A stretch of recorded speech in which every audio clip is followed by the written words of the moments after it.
Pasted IC ఎట్లా remove చేయాలి, ఎట్లా దాన్ని రీఇన్స్టాల్ చేయాలనేది చూద్దాం.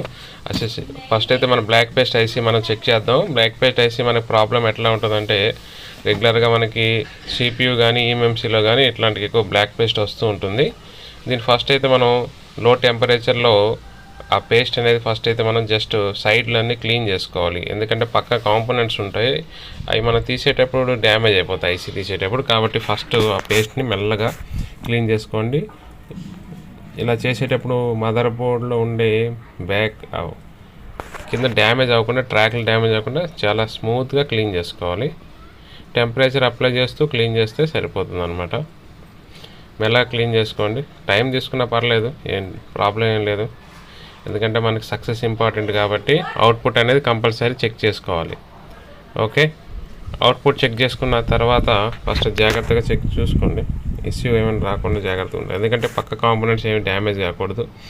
మెయిన్గా దీనిలో రెసిస్టర్స్ అనేవి డ్యామేజ్ కాకూడదు. సీరియల్ రెసిస్టర్స్ ఉంటాయి, అవి మీకు ఏమైనా ఐసీ తీసేటప్పుడు కానీ క్లీన్ చేసేటప్పుడు కానీ బయటకు వచ్చేసేయండి, అప్పుడే మళ్ళీ రీప్లేస్ చేసేసేయండి. లేకపోతే మీకు ఐసీ రీఇన్స్టాల్ చేసినా సక్సెస్ అనేది రాదనమాట, అవుట్పుట్ రాదు. ఓకే, మళ్ళీ సేమ్ రిజిస్టర్ రీప్లేస్ చేసేంత వరకు మనకు అవుట్పుట్ రాదు. ఇది చెక్ చేసుకోండి. ఓకే, నెక్స్ట్ హీట్ కొంచెం బాగానే అప్లై చేయాలి. మినిమం అయితే నేను ఇక్కడ 400 పెట్టుకున్నాను. టెంపరేచరు స్టార్ట్ అయింది, ఒకసారి చూద్దాము మళ్ళీ ఏమైనా ఇష్యూ ఉందేమని. ఓకే, జనరల్గా అయితే ఓకే హీట్ చేస్తూ అప్లై చేస్తున్నాను. హీట్ చేసిన తర్వాత ఓకే వచ్చేసింది. జాగ్రత్త తీసుకోవాలి, సైడ్ నుంచి తీసుకుంటే సరిపోతుంది.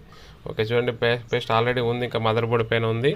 అట్లనే మనకి మెల్లగా దీని మీద మనకి జస్ట్ అయితే కొంచెం డౌన్ గ్రేడ్ చేసేసుకుందాం. లిడ్ అప్లై చేసుకుని స్లోగా డౌన్ గ్రేడ్ చేసేసేయండి. డౌన్ గ్రేడ్ చేసిన తర్వాత ఏదైనా మన టైం తీసుకొని చేయండి, అంత కంగారు ఏం పడద్దు. డౌన్ గ్రేడ్ చేసిన తర్వాత విక్తో మనం కంప్లీట్గా క్లీన్ చేసుకోండి. మెల్లగా బోర్డు క్లీన్ చేసుకుంటే సరిపోతుంది. చూడండి, విక్ అప్లై చేస్తాను. ఇప్పుడైతే డౌన్ గ్రేడ్ చేశాను, విక్ అప్లై చేస్తాను.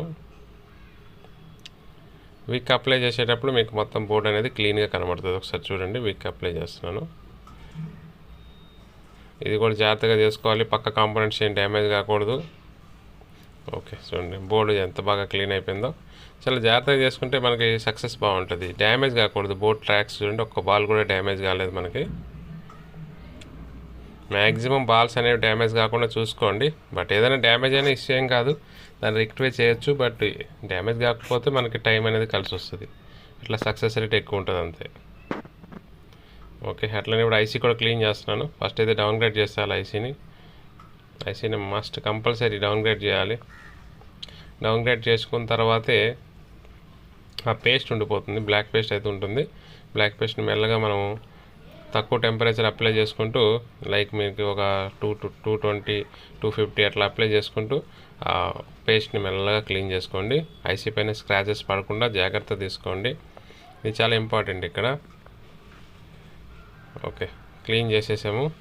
మెల్లగా చేయండి, ఇబ్బంది ఏం లేదు. కొంచెం స్క్రాచెస్ పడకూడదు, అట్లనే బాల్స్ కూడా డ్యామేజ్ కాకుండా జాగ్రత్త తీసుకోండి. కంగారు పడితే మాత్రం డ్యామేజ్ అయ్యే ఛాన్సెస్ ఉంటాయి. స్క్రాచ్ పడితే మళ్ళీ ఐసీ వర్క్ చేయడం కొంచెం కష్టం, ఎందుకంటే చాలా వరకు డ్యామేజ్ అయిపోతూ ఉంటాయి ఐసీస్ స్క్రాచెస్ పడడం వల్ల. ఓకే ఓకే, పేస్ట్ అయితే ఓకే వచ్చేసింది.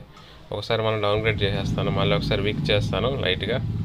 పేస్టెడ్ ఐసీకి విక్ చేసుకోవచ్చు, అయితే ఇది సిలికాన్ ఐసీ కాబట్టి విక్ చేసుకోవాలి. అది మీకు గ్లాస్ ఐసీ వస్తున్నాయి, వాటికైతే వికింగ్ చేయొద్దు, డ్యామేజ్ అయిపోతుంది ఐసీ. ఇది పేస్టెడ్ ఐసీ. నెక్స్ట్ ఇది మనకి సిలికాన్ ఐసీ కాబట్టి నేను విక్ చేశాను. నో ఇష్యూ, ఏం ప్రాబ్లం లేదు. ఓకే, జస్ట్ మన హార్డ్ బ్రష్తో కొంచెం లిక్విడ్ ఐసీ క్లీన్ చేసుకుంటే ఇంకా బెటర్ క్లీనింగ్ అయిపోతుంది. ఓకే చూసారుగా, ఇట్లా క్లీనింగ్ అయిపోయింది చూసారా ఫైనల్గా. దట్ ఈస్ ద కాన్సెప్ట్ అనమాట. మనం చాలా జాగ్రత్తగా చేసుకుంటే పేస్టెడ్ ఐసీ క్లీనింగ్లో పెద్ద ఇష్యూ ఏం కాదు. మన ఇన్స్టిట్యూట్లో ఇట్లా అడ్వాన్స్డ్ లెవెల్స్ అన్నీ కూడా కంప్లీట్గా ప్రాక్టికల్గా చూపించడం జరుగుతుంది. Thank you friends, thank you.